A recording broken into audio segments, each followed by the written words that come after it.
मैं हूँ ज्योतिषाचार्य नीलम शर्मा।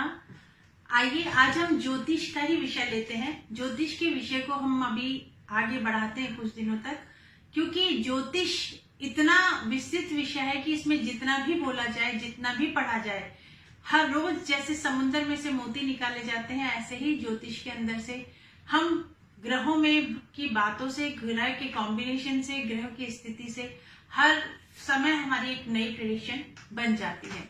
पर कुछ बेसिक्स जो चीजें होती हैं उनका विशेष ध्यान रखना चाहिए, जिसको कि हम आजकल ले रहे हैं अपने वीडियो जो भी बना रहे हैं उसके अंदर ले रहे हैं। तो आज हम बात करते हैं कि किस तरीके से ग्रह हमारी बॉडी के ऊपर इफेक्ट करते हैं या बॉडी में उसको काउंट किया जाता है, देखा जाता है।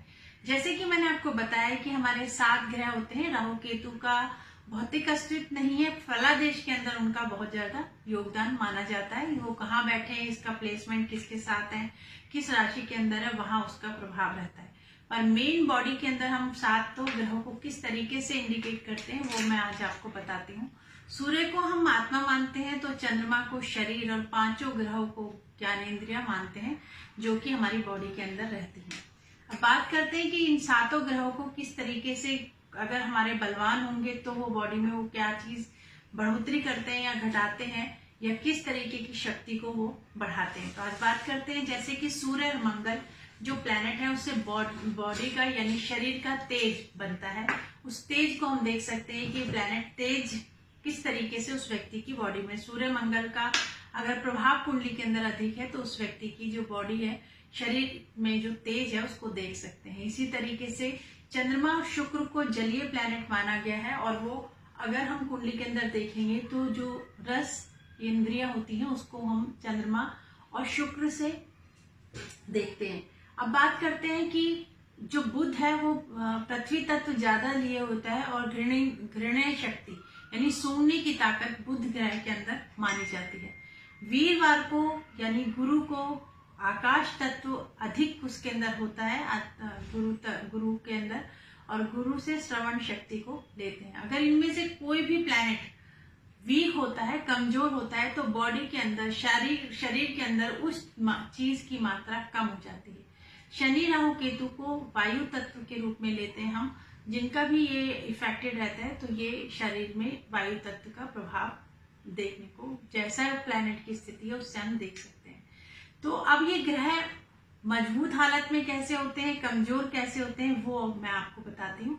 कि हमारे 30 डिग्री का हम किसी भी एक भाव को लेके चलते हैं, उसके अंदर वो जिस डिग्री के ऊपर प्लैनेट बैठा होता है उस डिग्री को हम देखते हैं कि वो किस अवस्था में है, बाल अवस्था में है, युवा अवस्था में है, या वृद्ध अवस्था में है। बाल अवस्था में भी प्लैनेट इतना ज्यादा इफेक्ट नहीं कर पाता, वृद्ध अवस्था में भी वो प्लैनेट की इतनी शक्ति नहीं होती। पर अगर हाँ वो 15 डिग्री के आसपास प्लैनेट है, डिग्री पे है, तो वो काफी बलवान होते हैं। पर इन स्थिति पे भी कुछ प्लैनेट अस्त होते हैं। उसका कारण क्या होता है, अस्त प्लैनेट क्या होता है, ये चीज भी आपको जरूर समझनी चाहिए। जिस तरीके से अगर हम हाईवे पे जा रहे हैं और सामने से कोई ट्रक या बड़ी गाड़ी जिसके शीशे की, जिसकी लाइट बहुत तेज है, वो हमारी आंखों के ऊपर आके पड़ती है, तो हम सामने ड्राइव करते हुए जा रहे हैं, पर हमारी आंखों के से एकदम रोशनी इतनी तेज पड़ती है कि हमें दिखना बंद हो जाता है। उसे कहते हैं कि अस्त होना। इसी तरीके से जब सूर्य के पास कोई भी प्लैनेट आता है तो वो अपना अस्तित्व खो देता है, यानी कुछ क्षणों के लिए उसको दिखना बंद हो जाता है, तो उसे अस्त की अवस्था बोलते हैं। पर ये एक विशेष डिग्रीज पे ही होता है। जैसे कि चंद्रमा 12 डिग्री के ऊपर अस्त तक माना जाता है कि वो अस्त रहेगा अगर सूर्य के पास है तो। इसी तरीके से अगर हम देखते हैं कि मंगल 17 डिग्री के ऊपर अस्त होते हैं, और जो बुध प्लैनेट है वो अगर वक्री है तो वो जो है 14 डिग्री पे, और मार्गी है तो 14 डिग्री पे अस्त माने जाते हैं, और 12 डिग्री पर वो वक्री अवस्था में होते हैं। और गुरुदेव यानी बृहस्पति को मानते हैं कि 11 अंश पर वो अस्त होते हैं। शुक्र अगर मार्गी है तो 10 अंश के ऊपर अस्त होते हैं, और अगर वक्री है तो 8 अंश के ऊपर वो अस्त माने गए हैं। शनि को अगर हम लेते हैं तो शनि देव जो है, जिस भी स्थिति में सूर्य होंगे, सूर्य से 15 अंश पहले और 15 अंश बाद तक अस्त माने गए हैं।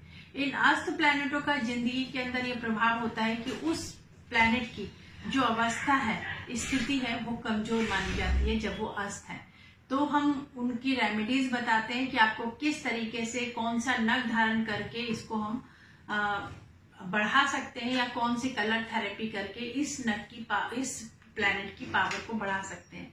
तो ग्रह अस्त क्या होता है, उसका क्या प्रभाव पड़ता है, किस कार्य के अंदर पड़ता है। सपोज मान लीजिए वीर गुरु अस्त है, तो गुरु श्रवण यानी सुनने की शक्ति उस व्यक्ति की कहीं ना कहीं इफेक्टेड होगी। इसी तरीके से हर प्लैनेट की हम की जो कार्य शक्ति है, शैली है, उसको देखकर और प्लैनेट की स्थिति को देखकर उस व्यक्ति की, काल पुरुष की, या जो व्यक्ति जन्म ले रहा है या जन्म लिया है उसने, उसकी स्थिति को हम बताने में सक्षम होते हैं।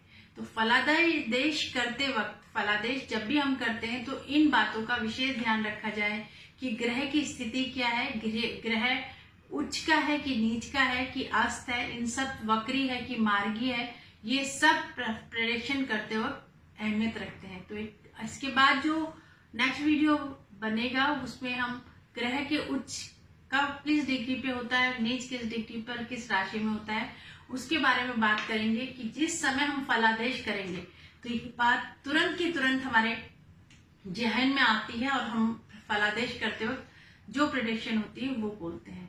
तो जिन लोगों ने भी अभी तक हमारा चैनल सब्सक्राइब नहीं किया है उनसे आग्रह है कि वो हमारा चैनल सब्सक्राइब करें, और जिन लोगों ने हमारा channel astro Neelam Sharma subscribe कर रखा है उनका पुनः एक बार धन्यवाद। और जिन लोगों ने भी अभी तक हमारे चैनल को सब्सक्राइब नहीं किया है वो जरूर सब्सक्राइब करें, और अगर पसंद आता है तो आगे शेयर भी करें। तो आगे एक नए विषय के साथ आपसे फिर मिलेंगे, तब तक के लिए नमस्कार।